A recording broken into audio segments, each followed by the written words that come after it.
შრომის კოდექსში შესატანილი ცვლილებები გადაიხედება მთავრობაში დამსაქმებელთა და დასაქმებულთა ინტერესების დაბალანსებაზე საუბრობენ კანონპროექტის შესახებ პრეტენზიების გამოთქვამენ დამსაქმებლები. კომპანიებში ძირითად პრობლემას კონტრაქტების ვადების გაზრდასა და სამუშაო საათების შემცირებაში ხედავენ, თუმცა განსხვავებული მოსაზრება აქვთ გაერთიანებულ პროფკავშირებში. შრომის კოდექსის გადახედვის აუცილებლობაზე პრემიერ-მინისტრმა ჟურნალისტებთან შეხვედრისას ისაუბრა.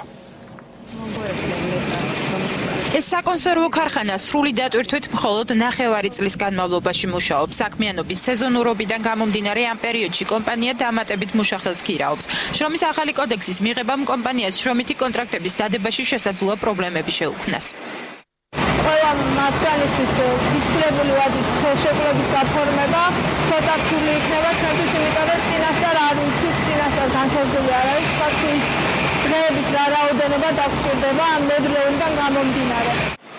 კომპანიისთვის შესაძლოა პრობლემა აღმოჩნდეს 40 საათიანი სამუშაო კვირა. ირინა გაფრინდაშვილი არ გამორიცხავს, რომ კომპანიის რესურსის გათვალისწინებით დამატებითი თანამშრომლების აყვანა ძირითადი დასაქმებულების ანაზღაურების შემცირების ხარჯზე მოხდეს. ცვლების გაყოფა მოგვიწევს უფრო მეტად, ვიდრე ახამდე ვაკეთებთ. შესაბამისად, ეს აისახება არსებულ ხელფასზე, არსებულ შემოსავალზე იმ თანამშრომლის, რომელიც ახლა ჩვენთან არის დასაქმებული. სამუშაო საათების შემცირება განსაკუთრებულ პრობლემას ქმნის ისეთ სპეციფიკურ კომპანიაში, როგორიც მაუწყებელია. მეცხრე არხში პრობლემის გადაჭრის გზას სწორ მენეჯმენტსა და ადამიანური რესურსის გადანაწილებაში ხედავენ. მსგავსი სპეციფიკის ბიზნესებს თანამშრომლებისთვის ზეგანაკვეთური ანაზღაურების გადახდა მოუწევთ იმ შემთხვევაშიც, თუ თანამშრომლები უქმე დღეებშიც იმუშავებენ. იქიდან გამომდინარე, რომ ტელევიზია, როგორც მაუწყებელი, არის ცოცხალი ორგანიზმი, მისი სამუშაო გრაფიკი არის ყოველდღიური 24 საათის მანძილზე. შესაბამისად, პრობლემა არის მენეჯმენტის გადანაწილების კუთხით და ამისთვის საჭირო არის სწორი მენეჯმენტი, რათა მოხდეს სწორი გადანაწილება, რომ არ წარმოიშვას გარკვეული პრობლემები. დამსაქმებელთა მოსაზრებას მოსალოდნელ პრობლემებთან დაკავშირებით არ ეთანხმება გაერთიანებული პროფკავშირების თავმჯდომარე. ირაკლი პეტრიაშვილი ფიქრობს, რომ სამუშაო საათების შემცირება და მოკლევადიანი კონტრაქტების გაუქმება ის მინიმალური პირობებია, რის გათვალისწინებასაც გავლენიანი საერთაშორისო ორგანიზაციები წლებია ითხოვენ.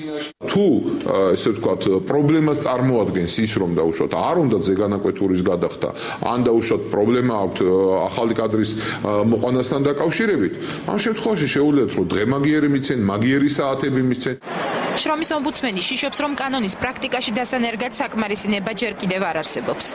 მარტო ესა თუ ის საკანონმდებლო ნორმა ვერ განაპირობებს ამა თუ იმ ქმედების, ასე ვთქვათ, მოწესრიგებას, ხო? ჩვენი შრომის სამართლებრივი იგივე ვთქვათ, ურთიერთობის მოწესრიგებას, თუ აქ არ იქნა გარკვეული ნება, იგივე დამსახურებლის მხრიდან, იგივე ჩვენი მოსახლეობის და ჩვენი ხელისუფლების მხრიდან პირველ რიგში. შესატან ცვლილებებთან დაკავშირებით ვრცელი განმარტება პრემიერმაც გააკეთა. რა თქმა უნდა, უსამართლო იყო წინაშრომის კოდექსი, აბსოლუტურად არ იცავდა დაქირავებულებს, მაგრამ ეხლა რომ ზედმეტი უფლებები მათ მივცეთ და ეს უფლებები შეუზღუდოთ დამქირავებელს, წარმოებელს, ინვესტორს, შეიძლება ყველაზე დიდი უსამართლობა დარჩეს ჩამოკიდებული, რომ სამუშაო ადგილები არაა.